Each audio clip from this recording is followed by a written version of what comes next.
Chapter 46. The Tower of Saint. Jacques de la Boucherie. At 5:45, Monsieur de Gondi, having finished his business, returned to the archiepiscopal palace. At 6 o'clock, the curate of Saint Mary was announced. The coadjutor glanced rapidly behind and saw that he was followed by another man. The curate then entered, followed by Planchet. "Your Holiness," said the curate, "here is the person of whom I had the honor to speak to you." Planchet saluted in the manner of one accustomed to fine houses. "And you are disposed to serve the cause of the people?" asked Gondi. "Most undoubtedly," said Planchet. "I am a Frondist from my heart. You see in me, such as I am, a person sentenced to be hung. And on what account? I rescued from the hands of Mazarin's police a noble lord whom they were conducting back to the Bastille, where he had been for 5 years.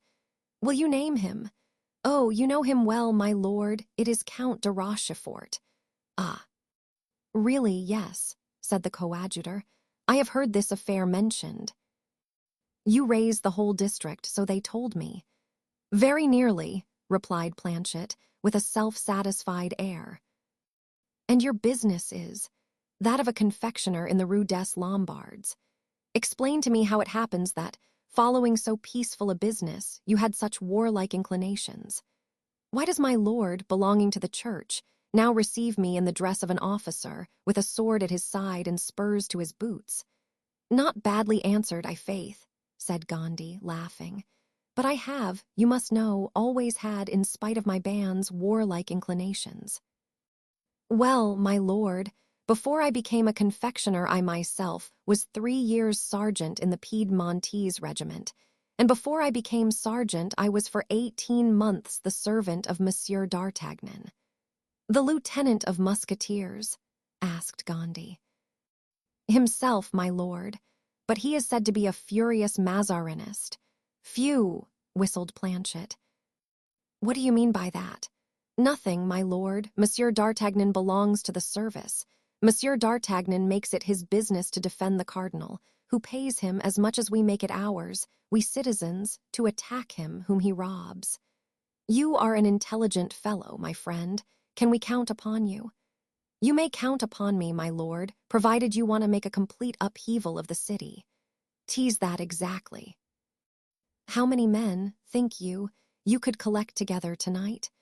200 muskets and 500 halberds. Let there be only one man in every district who can do as much, and by tomorrow we shall have quite a powerful army." "Are you disposed to obey Count de Rochefort?" "I would follow him to hell, and that is saying not a little, as I believe him entirely capable of the descent." "Bravo! By what sign tomorrow shall we be able to distinguish friends from foes?" "Every Frondist must put a knot of straw in his hat." "Good." "Give the watchword." "Do you want money?" "Money never comes amiss at any time, my lord. If one has it not, one must do without it. With it, matters go on much better and more rapidly." Gondi went to a box and drew forth a bag. "Here are 500 pistoles," he said, "and if the action goes off well, you may reckon upon a similar sum tomorrow." "I will give a faithful account of the sum to your lordship," said Planchet, putting the bag under his arm. "That is right. I recommend the cardinal to your attention. Make your mind easy, he is in good hands." Planchet went out, the curate remaining for a moment. "Are you satisfied, my lord?" he asked. "Yes, he appears to be a resolute fellow. Well, he will do more than he has promised." "He will do wonders then." The curate rejoined Planchet, who was waiting for him on the stairs. 10 minutes later, the curate of Saint Sulpice was announced. As soon as the door of Gondi's study was opened, a man rushed in. It was the Count de Rochefort. "'Tis you then, my dear Count," cried Gondi, offering his hand. "You have made up your mind at last, my lord," said Rochefort. "It has been made up a long time," said Gondi. "Let us say no more on the subject. You tell me so, I believe you. Well, we are going to give a ball to Mazarin. I hope so. And when will the dance begin? The invitations are given for this evening, said the coadjutor, but the violins will not begin to play until tomorrow morning. You may reckon upon me and upon 50 soldiers which the Chevalier de Humieres has promised me whenever I need them. Upon 50 soldiers. Yes, he is making recruits and he will lend them to me. If any are missing when the fête is over, I shall replace them. Good, my dear Rochefort, but that is not all. What have you done with Monsieur de Beaufort? He is in Vendôme, where he will wait until I write to him to return to Paris. Write to him, now's the time. You are sure of your enterprise? Yes, but he must make haste, for hardly will the people of Paris have revolted before we shall have a score of princes begging to lead them. If he defers, he will find the place of honor taken. Shall I send word to him as coming from you? Yes, certainly. Shall I tell him that he can count on you? To the end. And you will leave the command to him. Of the war, yes, but in politics, you must know it is not his element. He must leave me to negotiate for my cardinal's hat in my own fashion. You care about it, then, so much. Since they force me to wear a hat of a form which does not become me, said Gondy, I wish at least that the hat should be red. One must not dispute matters of taste and colors, said Rochefort, laughing. I answer for his consent. How soon can he be here? In 5 days. Let him come and he will find a change, I will answer for it. Therefore, go and collect your 50 men and hold yourself in readiness. For what? For everything. Is there any signal for the general rally? A knot of straw in the hat. Very good. Adieu, my lord. Adieu, my dear Rochefort. Ah, Monsieur Mazarin, said Rochefort, leading off his curate, who had not found an opportunity of uttering a single word during the foregoing dialogue. You will see whether I am too old to be a man of action. It was 9:30, and the coadjutor required half an hour to go from the archbishop's palace to the Tower of St. Jacques de la Boucherie. He remarked that a light was burning in one of the highest windows of the tower. Good, said he, our syndic is at his post. He knocked and the door was opened. The vicar himself awaited him, conducted him to the top of the tower, and when there pointed to a little door, placed the light which he had brought with him in a corner of the wall, that the coadjutor might be able to find it on his return, and went down again. Although the key was in the door, the coadjutor knocked. Come in, said a voice which he recognized as that of the mendicant, whom he found lying on a kind of truckle bed. He rose on the entrance of the coadjutor, and at that moment 10 o'clock struck. Well, said Gondy, have you kept your word with me? Not exactly, replied the mendicant. How is that? You asked me for 500 men, did you not? Well, I have 10,000 for you. You are not boasting. Do you wish for a proof? Yes.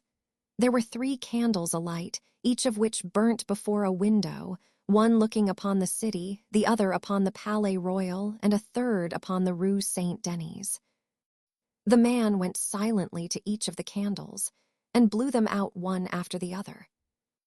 What are you doing? Asked the coadjutor. I have given the signal. For what? For the barricades. When you leave this, you will behold my men at work. Only take care, you do not break your legs in stumbling over some chain or your neck by falling in a hole. Good. There is your money, the same sum as that you have received already. Now remember that you are a general and do not go and drink. For 20 years I have tasted nothing but water. The man took the bag from the hands of the coadjutor, who heard the sound of his fingers counting and handling the gold pieces. Ah, said the coadjutor, you are avaricious, my good fellow. The mendicant sighed and threw down the bag. Must I always be the same, said he, and shall I never succeed in overcoming the old leaven? Oh, misery, oh, vanity. You take it, however. Yes, but I make hereby a vow in your presence to employ all that remains to me in pious works. His face was pale and drawn, like that of a man who had just undergone some inward struggle. Singular man, muttered Gandhi, taking his hat to go away. But on turning around, he saw the beggar between him and the door. His first idea was that this man intended to do him some harm. But on the contrary, he saw him fall on his knees before him with his hands clasped. Your blessing, your holiness, before you go, I beseech you, he cried. Your holiness, said Gandhi. My friend, you take me for someone else. No, your holiness, I take you for what you are, that is to say, the coadjutor. I recognized you at the first glance. Gandhi smiled. And you want my blessing, he said.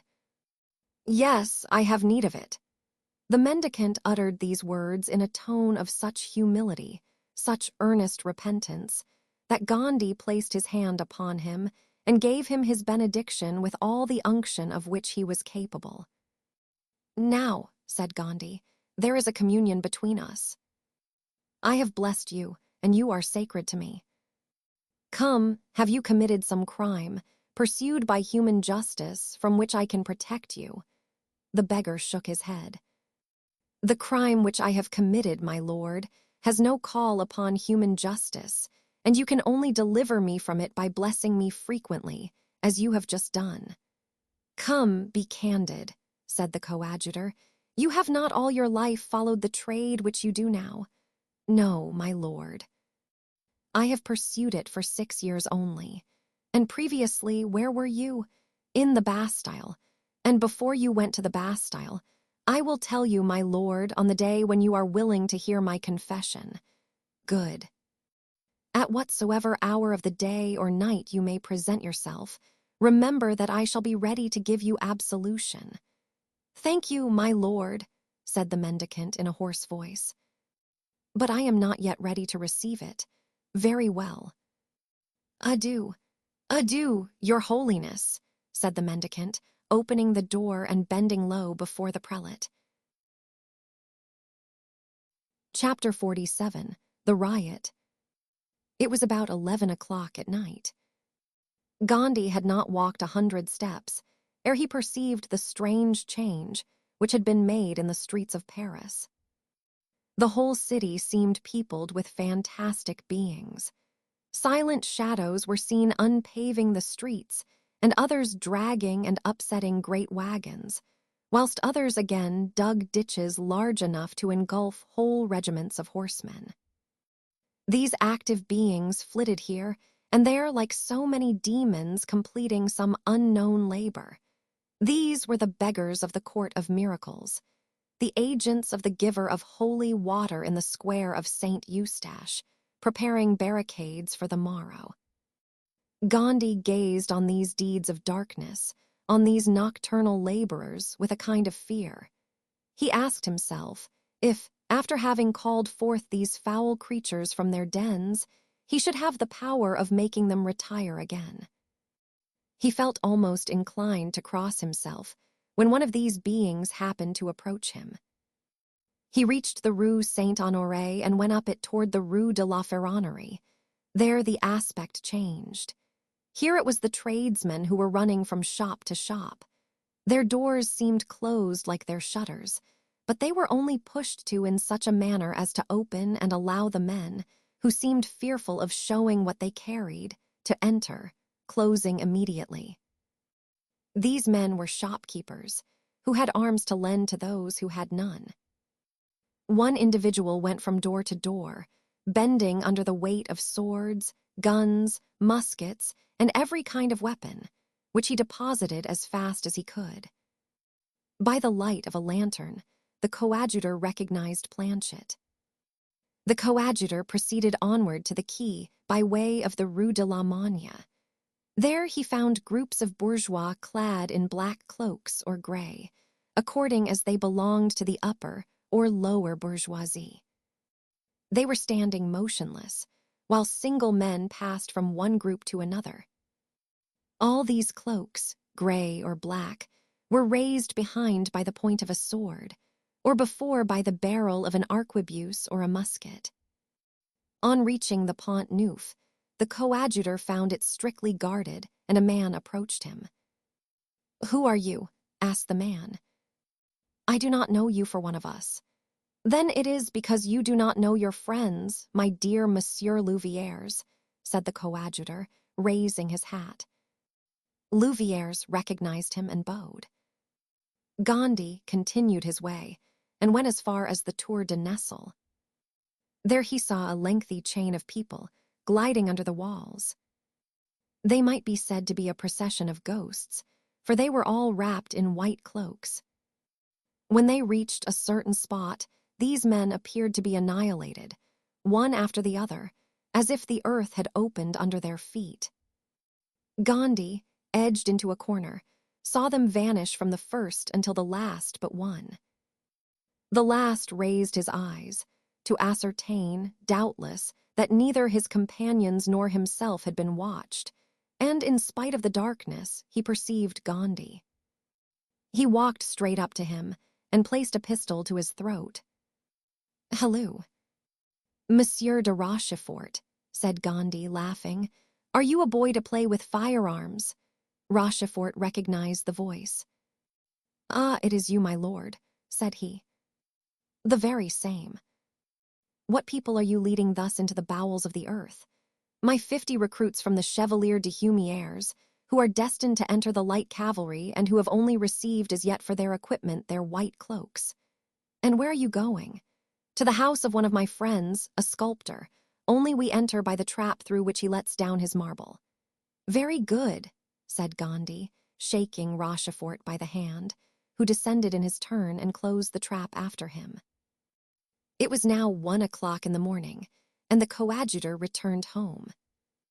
He opened a window and leaned out to listen. A strange, incomprehensible, unearthly sound seemed to pervade the whole city. One felt that something unusual and terrible was happening in all the streets, now dark as ocean's most unfathomable caves.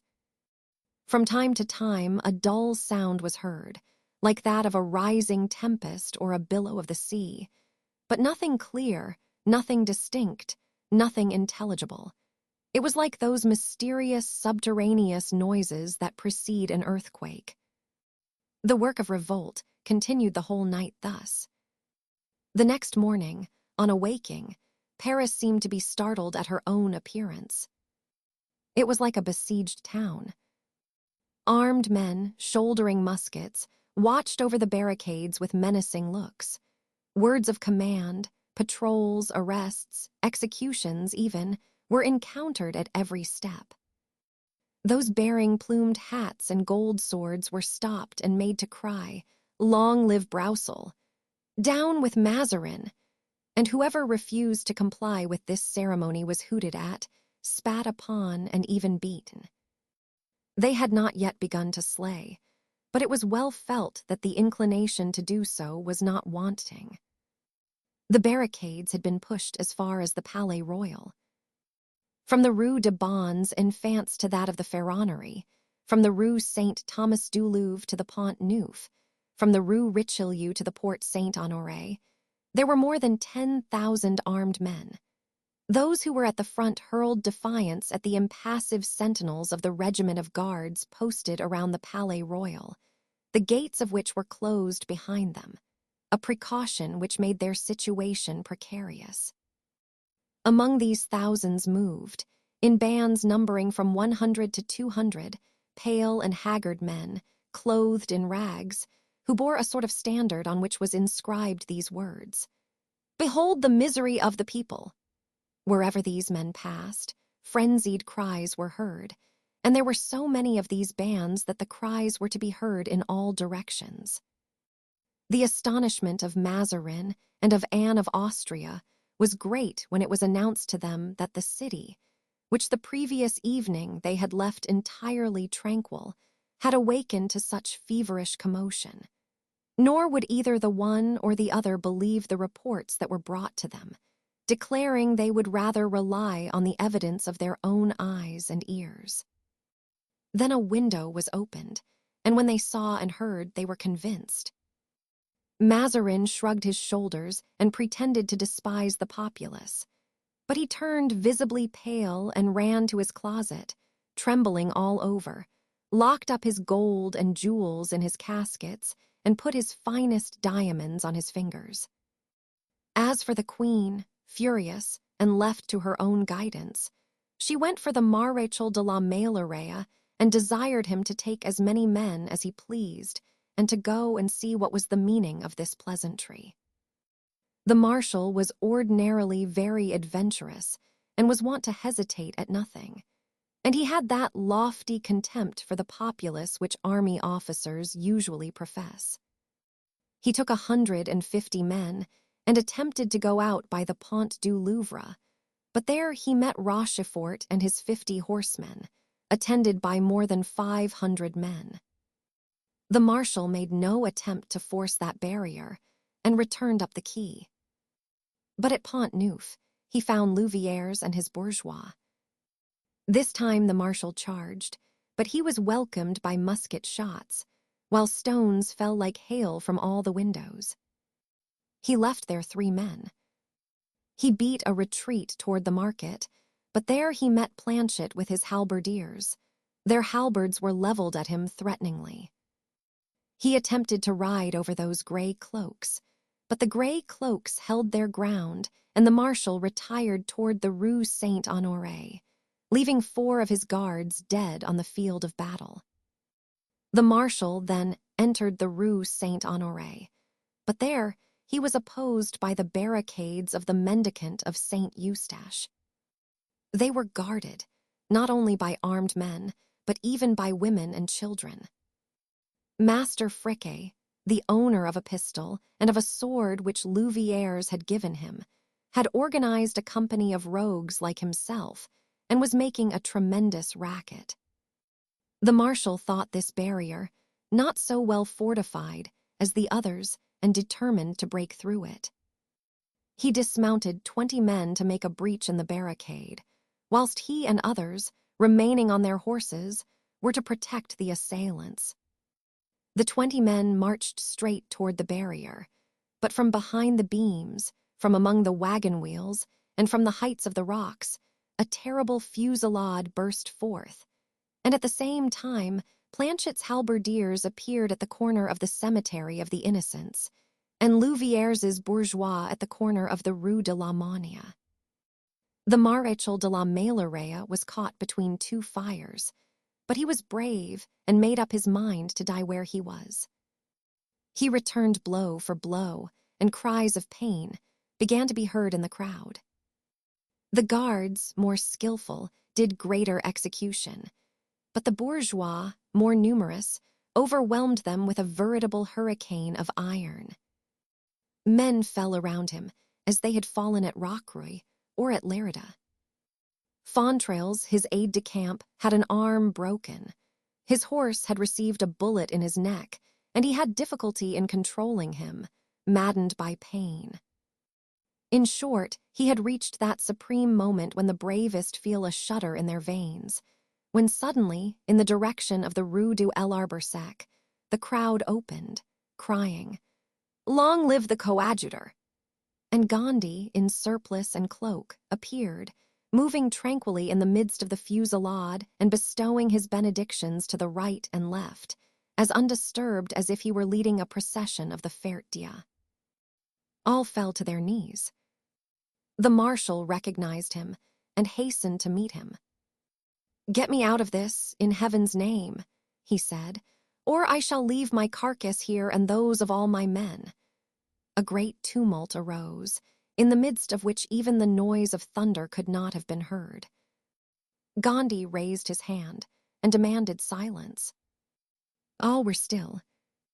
"My children," he said, "this is the Marechal de la Meilleraie, as to whose intentions you have been deceived and who pledges himself, on returning to the Louvre, to demand of the Queen, in your name, our Broussels' release." "You pledge yourself to that, Marshal," added Gondy, turning to la Meilleraie.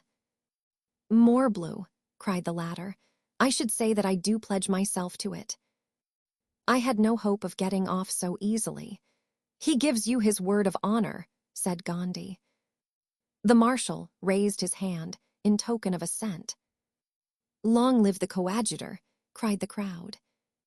Some voices even added, long live the marshal, but all took up the cry in chorus, down with Mazarin. The crowd gave place, the barricade was opened, and the marshal, with the remnant of his company, retreated, preceded by Friquet and his bandits, some of them making a presence of beating drums and others imitating the sound of the trumpet. It was almost a triumphal procession. Only, behind the guards, the barricades were closed again. The marshal bit his fingers. In the meantime, as we have said, Mazarin was in his closet, putting his affairs in order. He called for D'Artagnan, but in the midst of such tumult he little expected to see him, D'Artagnan not being on service. In about 10 minutes, D'Artagnan appeared at the door, followed by the inseparable Porthos. "Ah, come in, Monsieur D'Artagnan," cried the cardinal, "and welcome your friend too. But what is going on in this accursed Paris? What is going on, my lord?" "Nothing good," replied D'Artagnan, shaking his head. "The town is in open revolt, and just now, as I was crossing the Rue Montorgueil with Monsieur du Vallon, who is here, and is your humble servant, they wanted in spite of my uniform, or perhaps because of my uniform, to make us cry, 'Long live Broussel.' And must I tell you, my lord, what they wished us to cry as well? Speak, speak. Down with Mazarin. I' faith, the treasonable word is out." Mazarin smiled, but became very pale. "And you did cry?" he asked. "I' faith, no," said D'Artagnan. "I was not in voice. Monsieur du Vallon has a cold and did not cry either." "Then, my lord—" "Then what?" asked Mazarin. "Look at my hat and cloak." And D'Artagnan displayed 4 gunshot holes in his cloak and 2 in his beaver. As for Porthos's coat, a blow from a halberd had cut it open on the flank, and a pistol shot had cut his feather in 2. "Diavolo," said the cardinal, pensively gazing at the 2 friends with lively admiration. "I should have cried, I should." At this moment the tumult was heard nearer. Mazarin wiped his forehead and looked around him. He had a great desire to go to the window, but he dared not. "See what is going on, Monsieur D'Artagnan," said he. D'Artagnan went to the window with his habitual composure. "Oh ho," said he, "what is this?" Maréchal de la Meilleraie returning without a hat, Fontrailles with his arm in a sling, wounded guards, horses bleeding. Then, what are the sentinels about? "They are aiming, they are going to fire. They have received orders to fire on the people if the people approach the Palais Royal," exclaimed Mazarin. "But if they fire, all is lost," cried D'Artagnan. "We have the gates, the gates." "To hold for 5 minutes. The gates, they will be torn down, twisted into iron wire, ground to powder." "God's death, don't fire," screamed D'Artagnan, throwing open the window. In spite of this recommendation, which, owing to the noise, could scarcely have been heard, 2 or 3 musket shots resounded, succeeded by a terrible discharge. The balls might be heard peppering the façade of the Palais Royal, and one of them, passing under D'Artagnan's arm, entered and broke a mirror, in which Porthos was complacently admiring himself. "Alack! Alack!" cried the cardinal, "a Venetian glass." "Oh, my lord," said D'Artagnan, quietly shutting the window, "it is not worth while weeping yet, for probably an hour hence there will not be one of your mirrors remaining in the Palais Royal, whether they be Venetian or Parisian." "But what do you advise, then?" asked Mazarin, trembling. Egad, to give up Broussel as they demand." "What the devil do you want with a member of the Parliament? He is of no earthly use to anybody. And you, Monsieur du Vallon, is that your advice? What would you do? "I should give up Broussel," said Porthos. "Come, come with me, gentlemen," exclaimed Mazarin. "I will go and discuss the matter with the queen." He stopped at the end of the corridor and said, "I can count upon you, gentlemen, can I not?"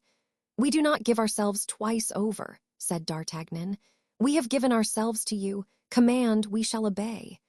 "Very well, then," said Mazarin. "Enter this cabinet and wait till I come back." And turning off, he entered the drawing-room by another door. Chapter 48. The riot becomes a revolution.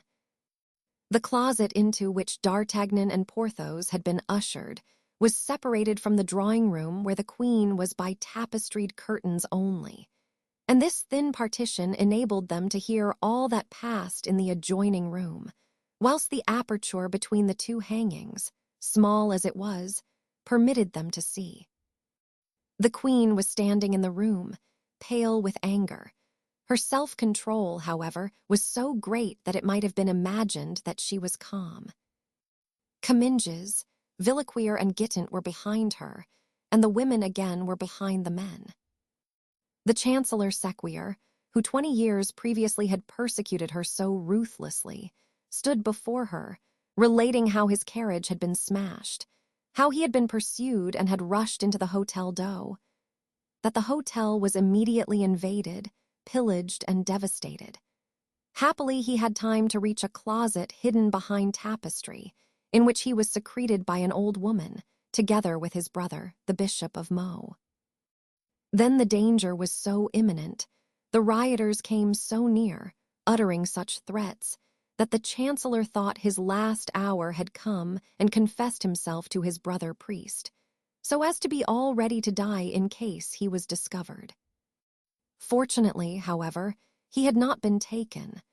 The people, believing that he had escaped by some back entrance, retired and left him at liberty to retreat. Then, disguised in the clothes of the Marquis d'O, he had left the hotel, stumbling over the bodies of an officer and 2 guards who had been killed whilst defending the street door.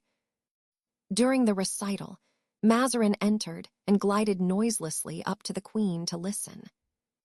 "Well," said the queen when the Chancellor had finished speaking, "what do you think of it all?" "I think that matters look very gloomy, madame. But what step would you propose to me?" "I could propose one to your Majesty, but I dare not." You may, sir," said the queen with a bitter smile. "You were not so timid once." The Chancellor reddened and stammered some words. "It is not a question of the past, but of the present," said the queen. "You said you could give me advice. What is it?" "Madame," said the Chancellor, hesitating, "it would be to release Broussel." The queen, although already pale, became visibly paler and her face was contracted. "Release Broussel," she cried. "Never." At this moment steps were heard in the anteroom, and without any announcement the Marechal de la Meilleraye appeared at the door. "Ah, there you are, Marechal," cried Anne of Austria joyfully. "I trust you have brought this rabble to reason." "Madame," replied the Marechal, "I have left 3 men on the Pont Neuf, 4 at the Halle, 6 at the corner of the Rue de l'Arbre Sec, and 2 at the door of your palace, 15 in all. I have brought away 10 or 12 wounded. I know not where I have left my hat, and in all probability I should have been left with my hat, had the coadjutor not arrived in time to rescue me." "Ah, indeed," said the queen. "It would have much astonished me if that low cur, with his distorted legs, had not been mixed up with all this." "Madame," said La Meilleraye, "do not say too much against him before me, for the service he rendered me is still fresh." "Very good," said the queen. "Be as grateful as you like, it does not implicate me. You are here safe and sound, that is all I wished for. You are not only welcome, but welcome back." "Yes, madame, but I only came back on one condition, that I would transmit to your Majesty the will of the people." "The will!" exclaimed the queen, frowning. Oh. "Monsieur Marechal, you must indeed have found yourself in wondrous peril to have undertaken so strange a commission." The irony with which these words were uttered did not escape the Marechal. "Pardon, madame," he said. "I am not a lawyer, I am a mere soldier, and probably therefore I do not quite comprehend the value of certain words. I ought to have said the wishes, and not the will of the people. As for what you do me the honor to say, I presume you mean I was afraid." The Queen smiled. "Well then, madame, yes, I did feel fear. And though I have been through 12 pitched battles, and I cannot count how many charges and skirmishes, I own for the 3rd time in my life I was afraid. Yes, and I would rather face your majesty, however threatening your smile, than face those demons who accompanied me hither and who sprung from I know not whence, unless from deepest hell." "Bravo," said D'Artagnan in a whisper to Porthos. "Well answered." "Well," said the Queen, biting her lips, whilst her courtiers looked at each other with surprise, "what is the desire of my people?" "That Broussel shall be given up to them, madame." "Never," said the Queen, "never." "Your Majesty is mistress," said La Meilleraie, retreating a few steps. "Where are you going, Marechal?" asked the Queen. "To give your Majesty's reply to those who await it. Stay, Marechal, I will not appear to parley with rebels. Madame, I have pledged my word, and unless you order me to be arrested, I shall be forced to return." Anne of Austria's eyes shot glances of fire. "Oh, that is no impediment, sir," said she. "I have had greater men than you arrested, Gittent." Mazarin sprang forward. "Madame," said he, "if I dared in my turn advise, would it be to give up Broussel, sir? If so, you can spare yourself the trouble." "No," said Mazarin, "although perhaps that counsel is as good as any other." "Then what may it be?"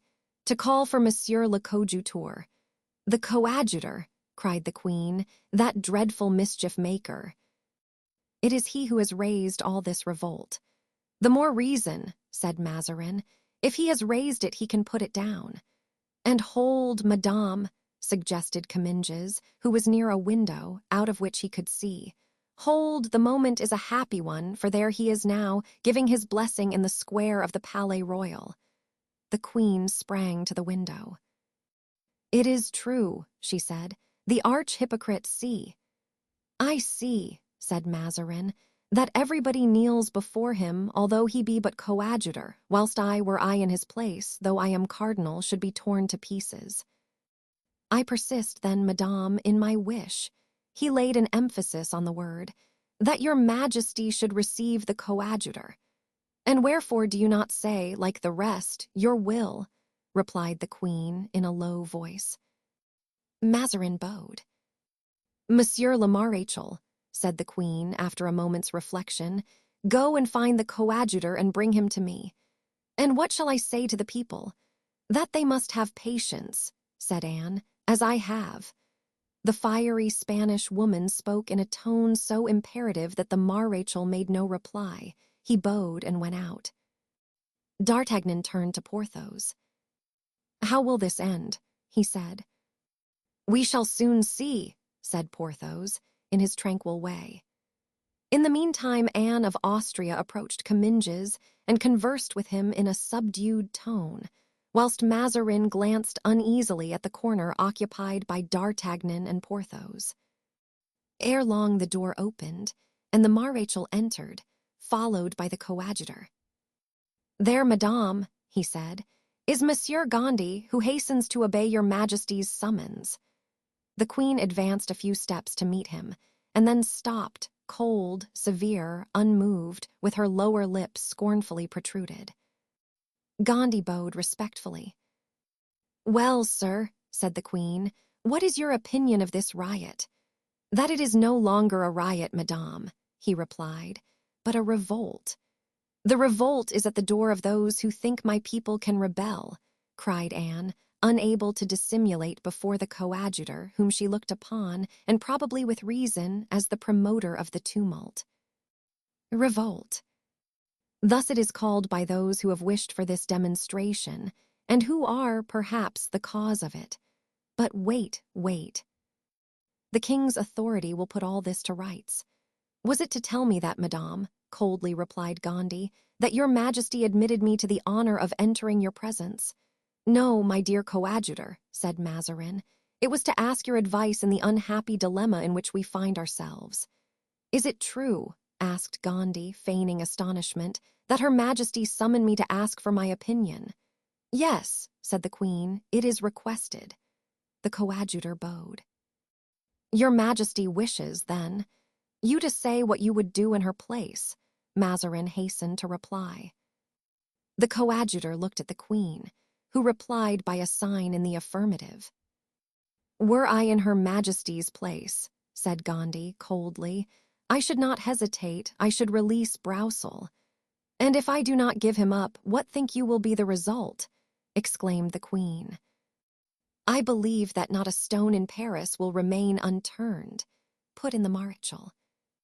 "It was not your opinion that I asked," said the Queen sharply, without even turning around. "If it is I whom your Majesty interrogates," replied the coadjutor in the same calm manner, "I reply that I hold Monsieur le Maréchal's opinion in every respect." The color mounted to the Queen's face. Her fine blue eyes seemed to start out of her head, and her carmine lips, compared by all the poets of the day to a pomegranate in flower, were trembling with anger. Mazarin himself, who was well accustomed to the domestic outbreaks of this disturbed household, was alarmed. "Give up Broussel," she cried. "Fine counsel indeed." "Upon my word." "One can easily see it comes from a priest." Gondy remained firm, and the abuse of the day seemed to glide over his head as the sarcasms of the evening before had done. But hatred and revenge were accumulating in his heart silently and drop by drop. He looked coldly at the Queen, who nudged Mazarin to make him say something in his turn. Mazarin, according to his custom, was thinking much and saying little. "Ho, ho," said he, "good advice, advice of a friend. I, too, would give up that good Monsieur Broussel, dead or alive, and all would be at an end."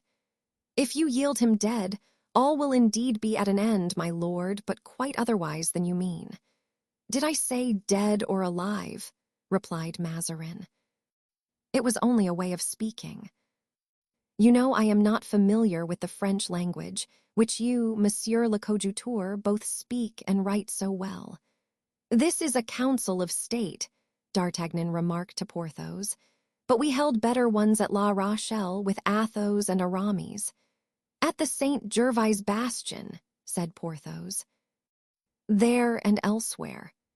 The coadjutor let the storm pass over his head and resumed, still with the same tranquillity. "Madame, if the opinion I have submitted to you does not please you, it is doubtless because you have better counsels to follow. I know too well the wisdom of the Queen and that of her advisers to suppose that they will leave the capital long in trouble that may lead to a revolution." "Thus, then, it is your opinion," said Anne of Austria, with a sneer and biting her lips with rage, "that yesterday's riot, which today is already a rebellion, tomorrow may become a revolution." "Yes, madame," replied the coadjutor gravely. "But if I am to believe you, sir, the people seem to have thrown off all restraint." "It is a bad year for kings," said Gondy, shaking his head. "Look at England, madame." "Yes, but fortunately we have no Oliver Cromwell in France," replied the Queen. "Who knows?" said Gondy. "Such men are like thunderbolts. One recognizes them only when they have struck." Everyone shuddered, and there was a moment of silence, during which the Queen pressed her hand to her side, evidently to still the beatings of her heart. "Porthos," murmured D'Artagnan, "look well at that priest." "Yes," said Porthos, "I see him." "What then?" "Well, he is a man." Porthos looked at D'Artagnan in astonishment. Evidently he did not understand his meaning. "Your Majesty," continued the coadjutor pitilessly, "is about to take such measures as seem good to you, but I foresee that they will be violent and such as will still further exasperate the rioters. In that case, You, Monsieur le Coadjuteur, who have such power over them and are at the same time friendly to us," said the queen, ironically, "will quiet them by bestowing your blessing upon them." "Perhaps it will be too late," said Gandhi, still unmoved. "Perhaps I shall have lost all influence, while by giving up Broussel your majesty will strike at the root of the sedition and will gain the right to punish severely any revival of the revolt." "Have I not, then, that right?" cried the queen. "If you have it, use it," replied Gandhi. "Peste," said D'Artagnan to Porthos. "There is a man after my own heart. Though, if he were minister and I were his D'Artagnan, instead of belonging to that beast of a Mazarin, Mordioux, what fine things we would do together." "Yes," said Porthos. The queen made a sign for everyone, except Mazarin, to quit the room, and Gandhi bowed as if to leave with the rest. "Stay, sir," said Anne to him. "Good," thought Gandhi, "she is going to yield." "She is going to have him killed," said D'Artagnan to Porthos, "but at all events it shall not be by me. I swear to heaven, on the contrary, that if they fall upon him, I will fall upon them." "And I, too," said Porthos. "Good," muttered Mazarin, sitting down. "We shall soon see something startling." The queen's eyes followed the retreating figures, and when the last had closed the door, she turned away. It was evident that she was making unnatural efforts to subdue her anger. She fanned herself, smelled at her vinaigrette, and walked up and down. Gandhi, who began to feel uneasy, examined the tapestry with his eyes, touched the coat of mail which he wore under his long gown, and felt from time to see if the handle of a good Spanish dagger, which was hidden under his cloak, was well within reach. "And now," at last said the queen, "now that we are alone, repeat your counsel, Monsieur le Coadjuteur." "It is this, madame, that you should appear to have reflected and publicly acknowledge an error which constitutes the extra strength of a strong government, release Broussel from prison and give him back to the people." "Oh," cried Anne, "to humble myself thus. Am I or am I not the queen? This screaming mob, are they or are they not my subjects? Have I friends? Have I guards? Ah, by Notre Dame. As Queen Catherine used to say," continued she, excited by her own words, "rather than give up this infamous Broussel to them, I will strangle him with my own hands." And she sprang toward Gandhi, whom assuredly at that moment she hated more than Broussel, with outstretched arms. The coadjutor remained immovable, and not a muscle of his face was discomposed. Only his glance flashed like a sword in returning the furious looks of the queen. "He were a dead man," said the Gascon, "if there were still a Vitry at the court and if Vitry entered at this moment. But for my part, before he could reach the good prelate, I would kill Vitry at once. The cardinal would be infinitely pleased with me." "Hush," said Porthos. "Listen." "Madame," cried the cardinal, seizing hold of Anne and drawing her back, "Madame, what are you about?" Then he added in Spanish, "Anne, are you mad? You, a queen to quarrel like a washerwoman. And do you not perceive that in the person of this priest is represented the whole people of Paris, and that it is dangerous to insult him at this moment? And if this priest wished it, in an hour you would be without a crown. Come then, on another occasion you can be firm and strong, but today is not the proper time. Today, flatter and caress, or you are only a common woman." At the first words of this address, D'Artagnan had seized Porthos's arm, which he pressed with gradually increasing force. When Mazarin ceased speaking, he said to Porthos in a low tone, "Never tell Mazarin that I understand Spanish, or I am a lost man and you are also." "All right," said Porthos. This rough appeal, marked by the eloquence which characterized Mazarin when he spoke in Italian or Spanish, and which he lost entirely in speaking French, was uttered with such impenetrable expression that Gandhi, clever physiognomist as he was, had no suspicion of its being more than a simple warning to be more subdued. The queen, on her part, thus chided, softened immediately and sat down, and in an almost weeping voice, letting her arms fall by her side, said, "Pardon me, sir, and attribute this violence to what I suffer. A woman, and consequently subject to the weaknesses of my sex, I am alarmed at the idea of civil war. A queen, accustomed to be obeyed, I am excited at the first opposition." "Madame," replied Gandhi, bowing, "Your Majesty is mistaken in qualifying my sincere advice as opposition. Your Majesty has none but submissive and respectful subjects. It is not the queen with whom the people are displeased. They ask for Brousel and are only too happy, if you release him to them, to live under your government." Mazarin, who at the words, "It is not the queen with whom the people are displeased," had pricked up his ears, thinking that the coadjutor was about to speak of the cries, "Down with Mazarin," and pleased with Gandhi's suppression of this fact, he said with his sweetest voice and his most gracious expression, "Madame, credit the coadjutor, who is one of the most able politicians we have. The first available cardinal's hat seems to belong already to his noble brow." "Ah, how much you have need of me, cunning rogue," thought Gandhi. "And what will he promise us?" said D'Artagnan.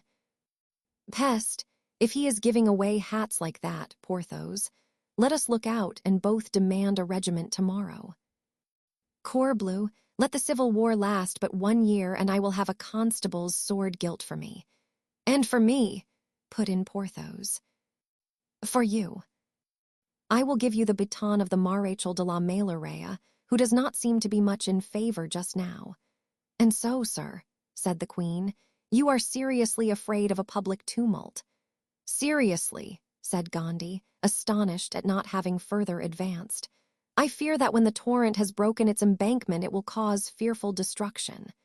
"And I," said the queen, "think that in such a case other embankments should be raised to oppose it." "Go, I will reflect." Gandhi looked at Mazarin, astonished, and Mazarin approached the queen to speak to her. But at this moment a frightful tumult arose from the square of the Palais Royal. Gandhi smiled. The queen's color rose, and Mazarin grew even paler. "What is that again?" he asked. At this moment Comminges rushed into the room. "Pardon, your Majesty," he cried, "but the people have dashed the sentinels against the gates, and they are now forcing the doors. What are your commands?" "Listen, madame," said Gandhi. The moaning of waves, the noise of thunder, the roaring of a volcano, cannot be compared with the tempest of cries heard at that moment. "What are my commands?" said the queen. "Yes, for time presses. How many men have you about the Palais Royal?" 600. "Place 100 around the king, and with the remainder sweep away this mob for me." "Madame," cried Mazarin, "what are you about?" "Go," said the queen.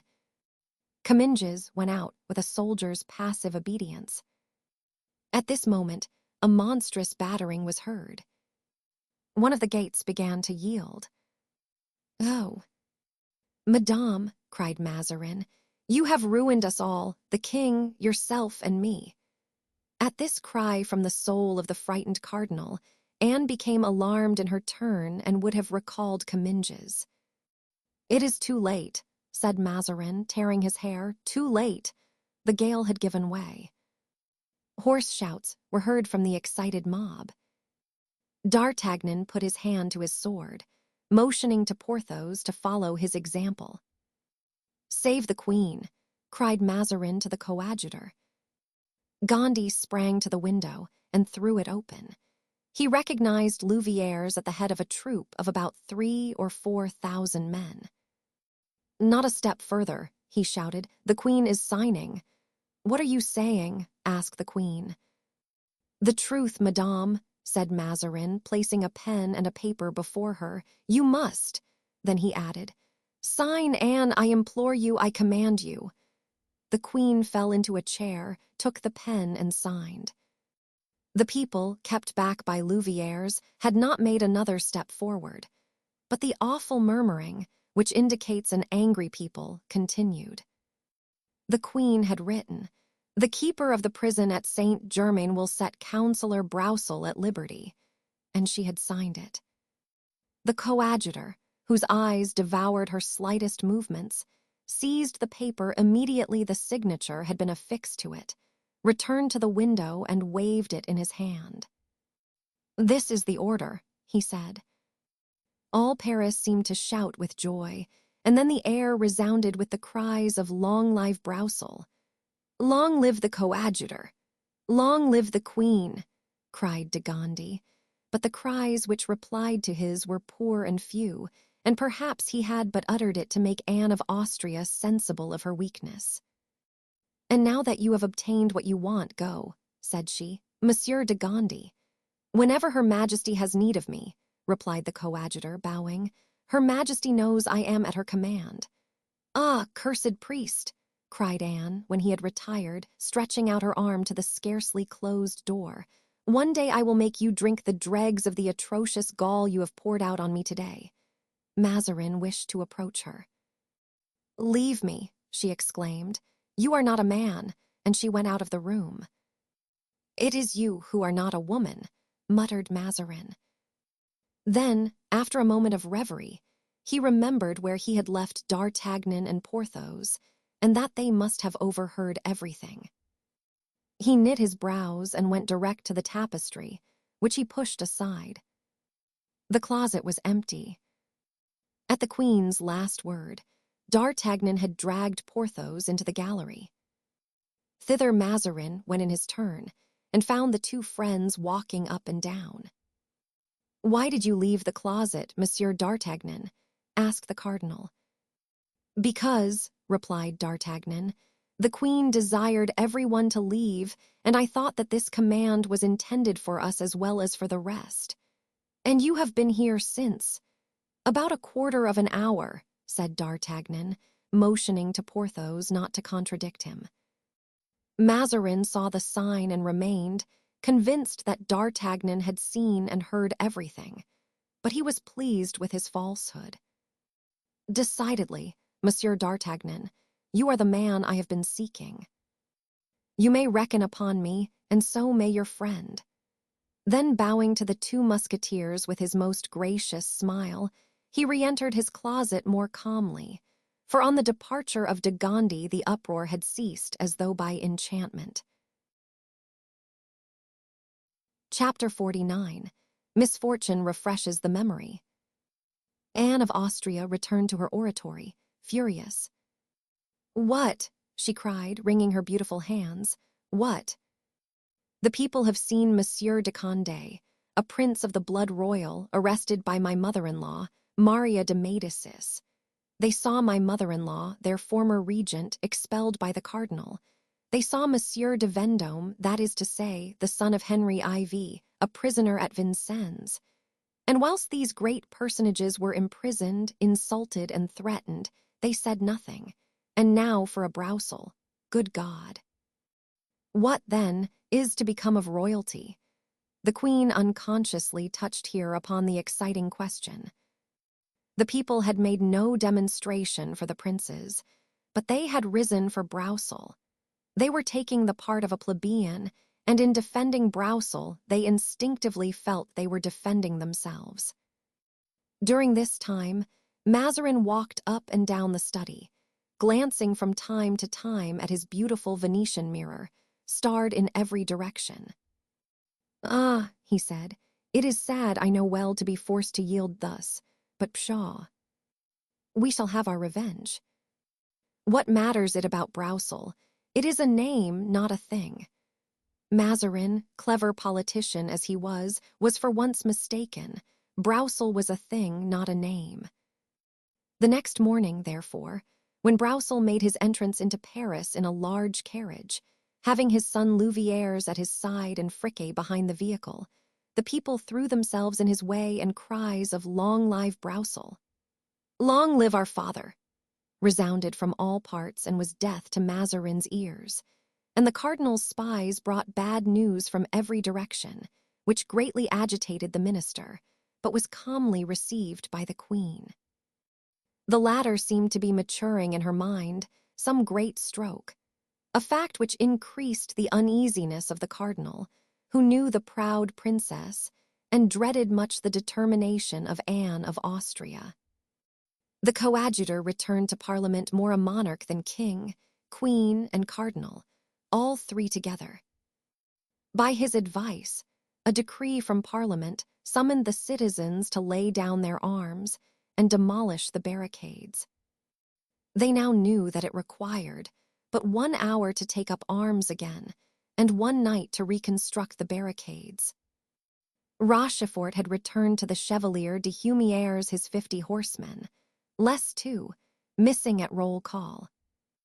But the Chevalier was himself at heart a Frondist, and would hear nothing said of compensation. The mendicant had gone to his old place on the steps of St. Eustache, and was again distributing holy water with one hand and asking alms with the other.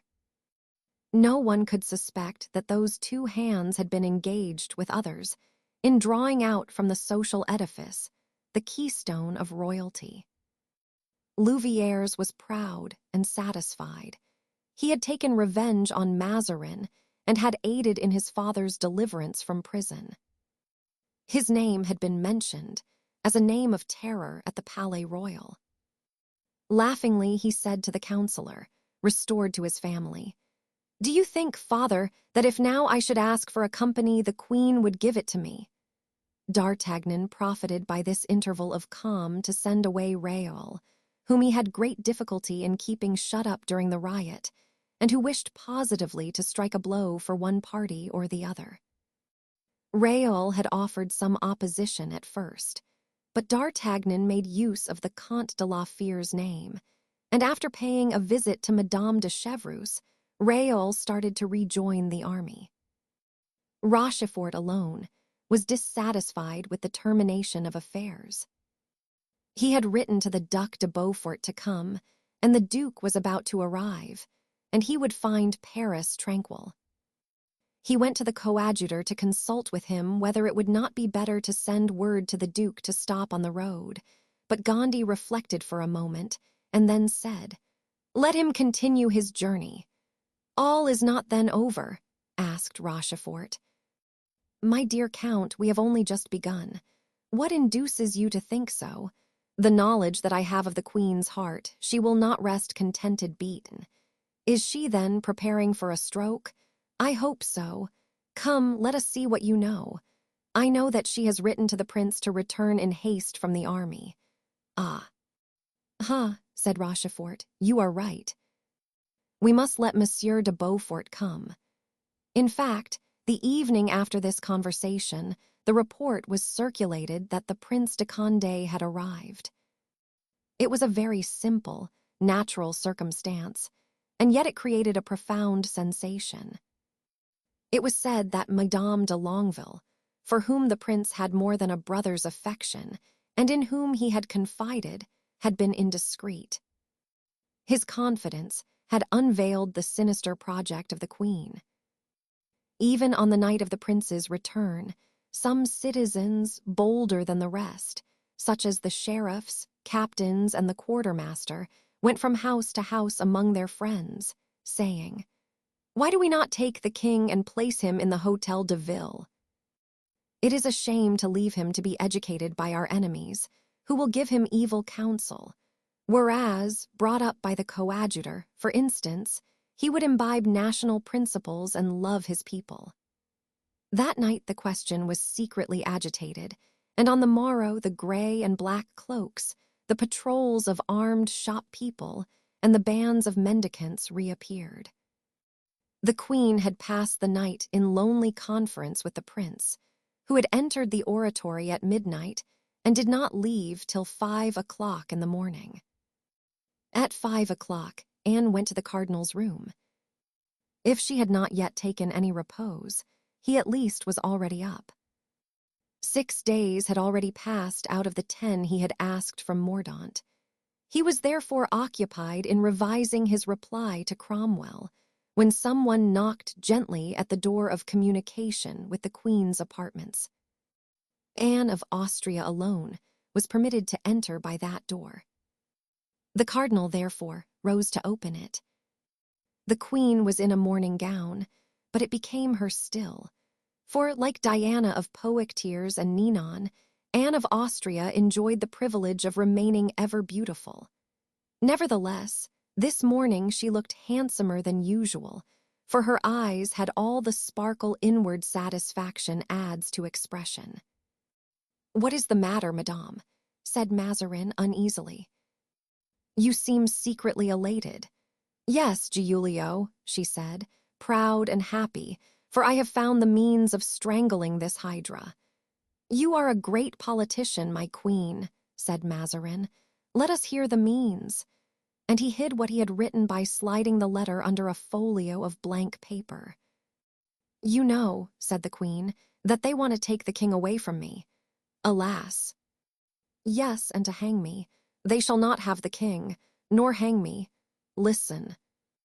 I want to carry off my son from them, with yourself.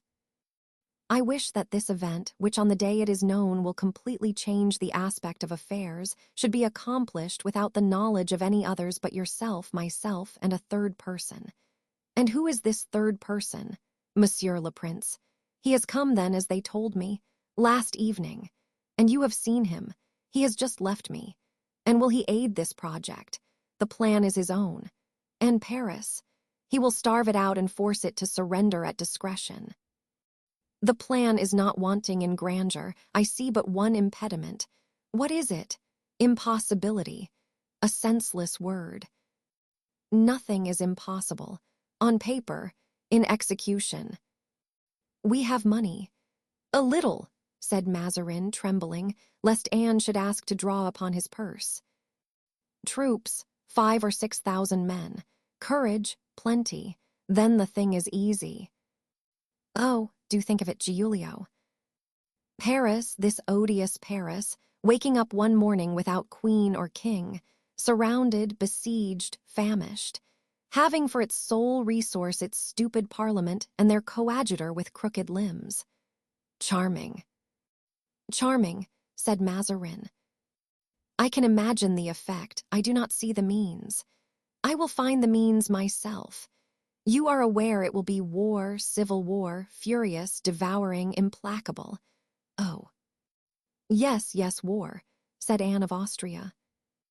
Yes, I will reduce this rebellious city to ashes. I will extinguish the fire with blood. I will perpetuate the crime and punishment by making a frightful example. Paris, I detest, I loathe it. Very fine, Anne. You are now sanguinary, but take care. We are not in the time of Malatesta and Castruccio Castracani. You will get yourself decapitated, my beautiful queen, and that would be a pity. You laugh, faintly. It is dangerous to go to war with a nation. Look at your brother monarch, Charles I. He is badly off, very badly. We are in France, and I am Spanish.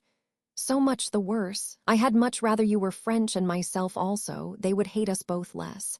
Nevertheless, you consent. Yes, if the thing be possible. It is I who tell you so. Make preparations for departure. I am always prepared to go, only, as you know, I never do go, and perhaps shall go this time as little as before. In short, if I go, will you go too? I will try. You torment me, Giulio, with your fears, and what are you afraid of then? Of many things. What are they? Mazarin's face, smiling as it was, became clouded.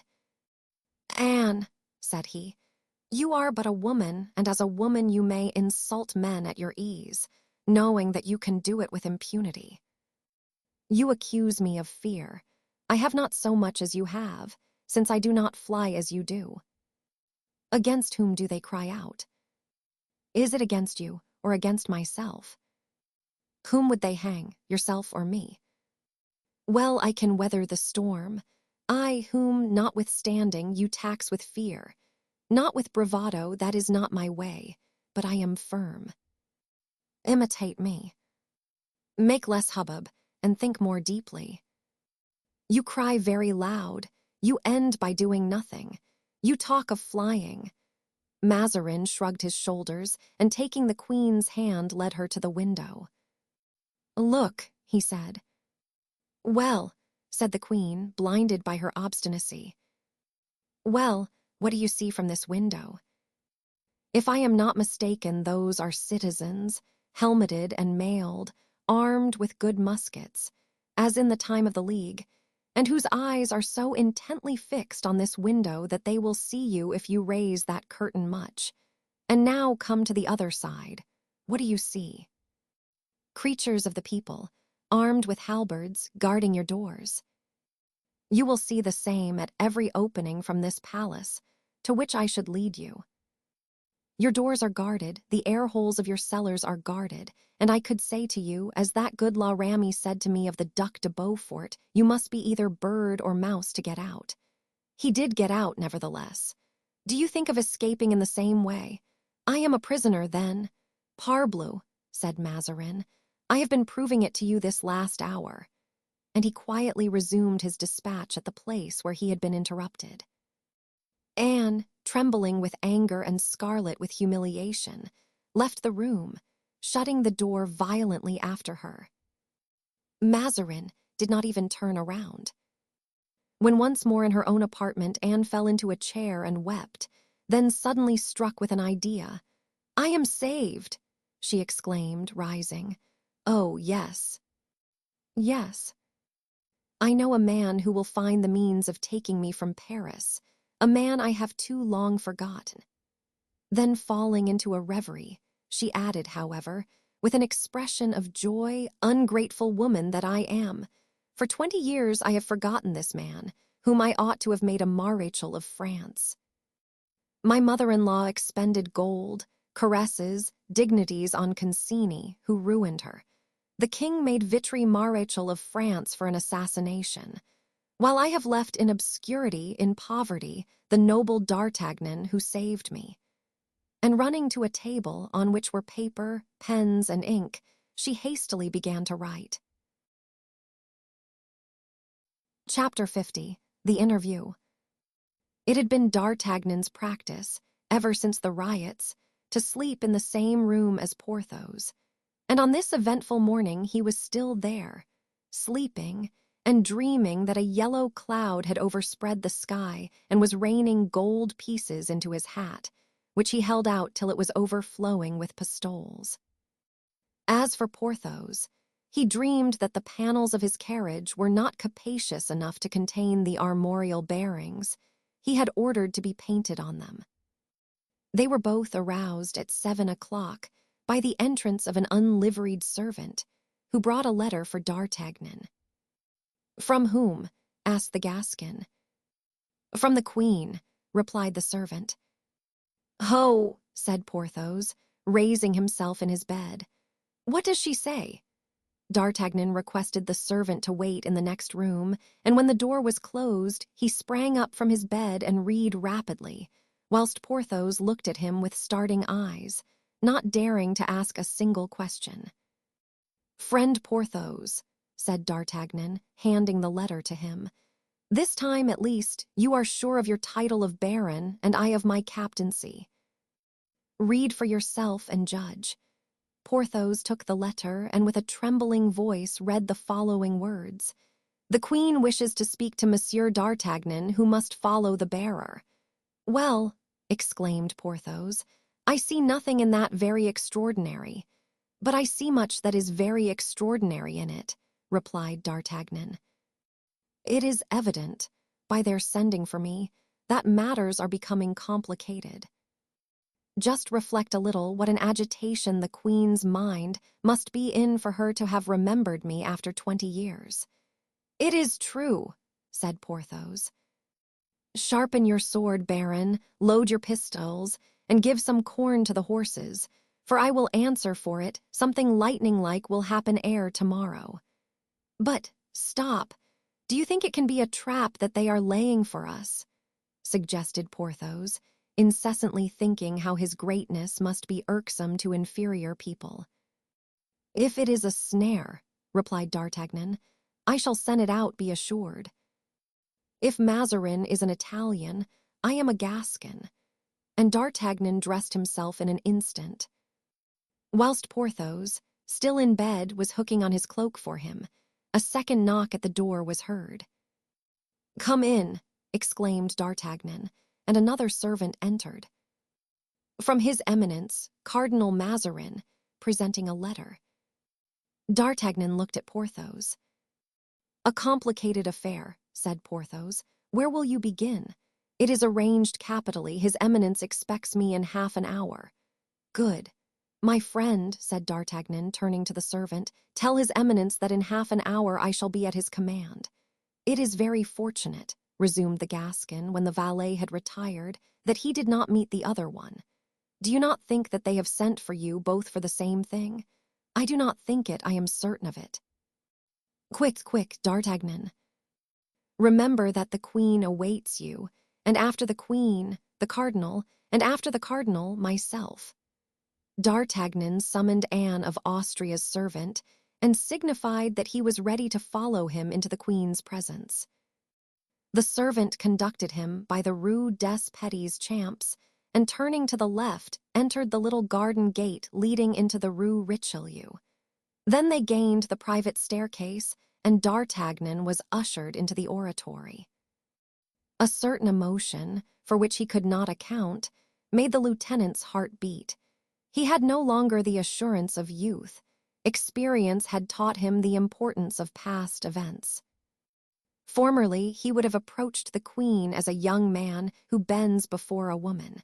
But now it was a different thing.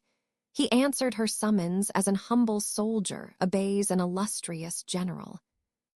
The silence of the oratory was at last disturbed by the slight rustling of silk, and D'Artagnan started when he perceived the tapestry raised by a white hand, which, by its form, its color, and its beauty, he recognized as that royal hand which had one day been presented to him to kiss.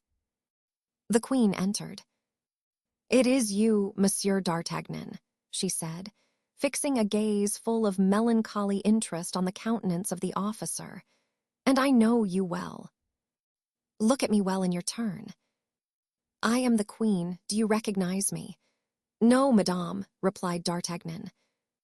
"But are you no longer aware," continued Anne, giving that sweet expression to her voice which she could do at will, that in former days the Queen had once need of a young, brave, and devoted cavalier, that she found this cavalier, and that, although he might have thought that she had forgotten him, she had kept a place for him in the depths of her heart? "No, madame, I was ignorant of that," said the musketeer. "So much the worse, sir," said Anne of Austria.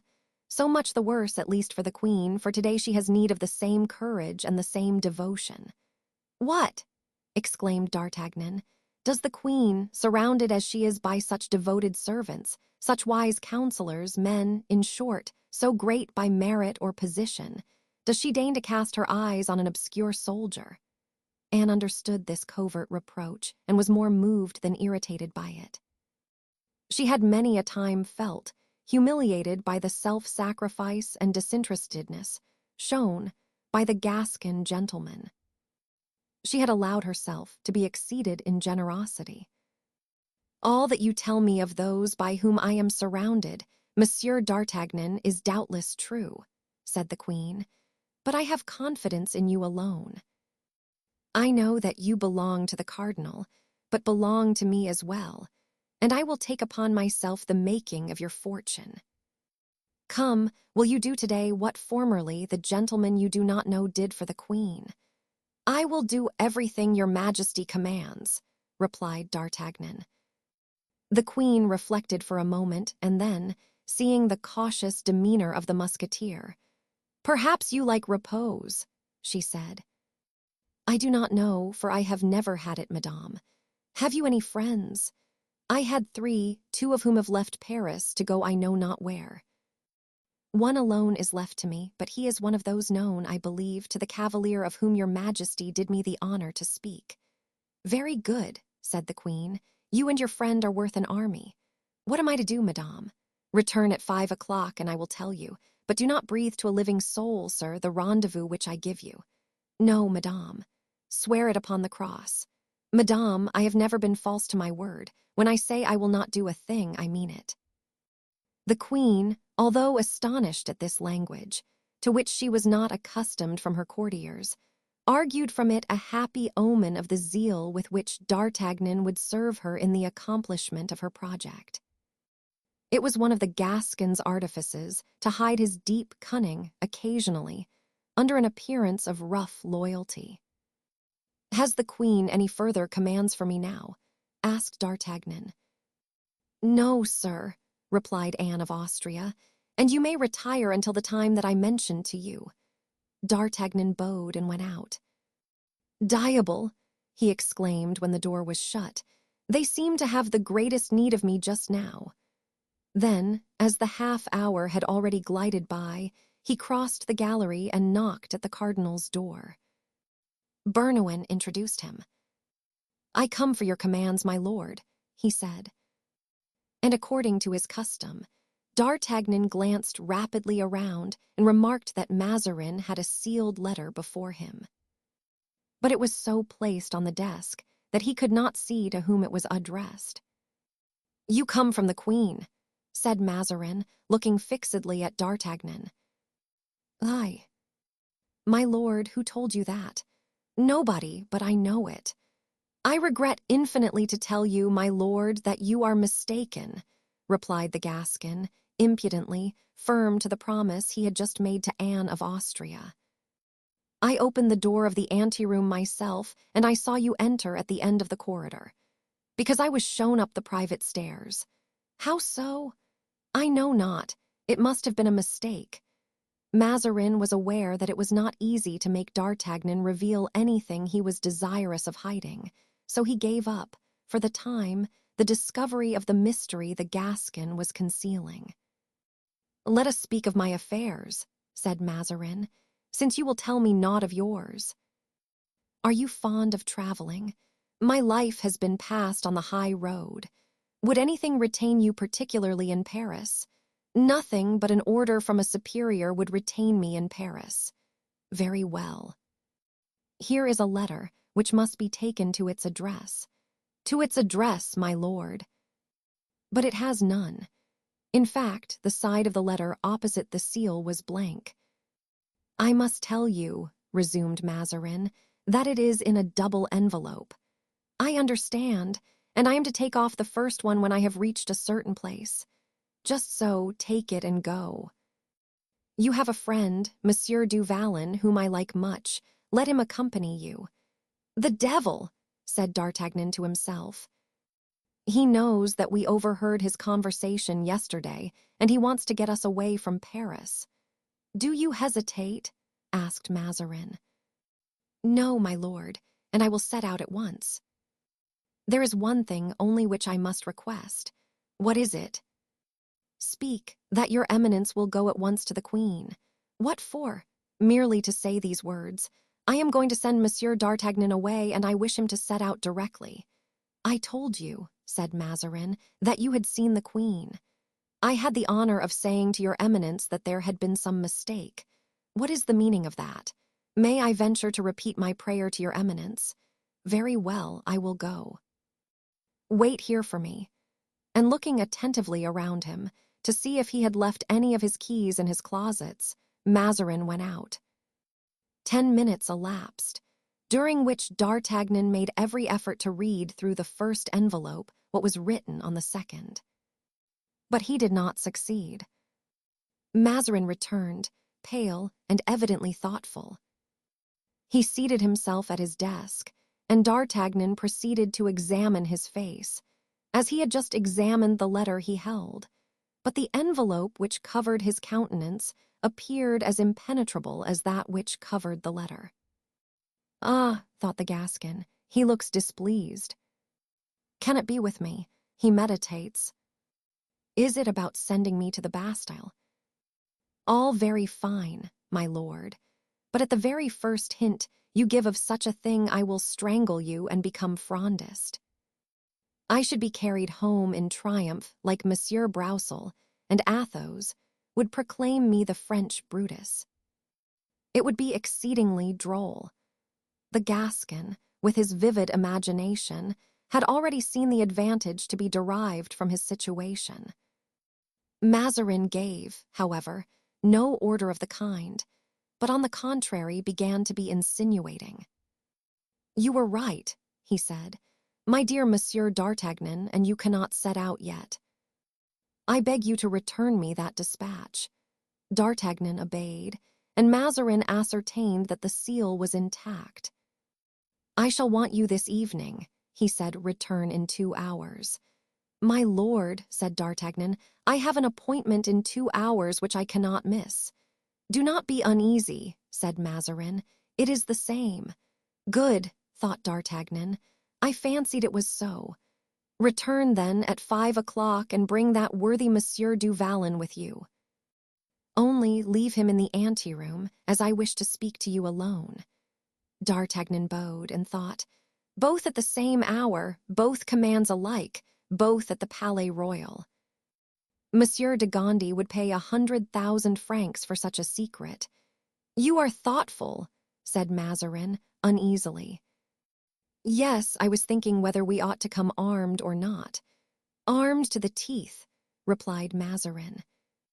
"Very well, my lord. It shall be so." D'Artagnan saluted, went out and hastened to repeat to his friend Mazarin's flattering promises, which gave Porthos an indescribable happiness.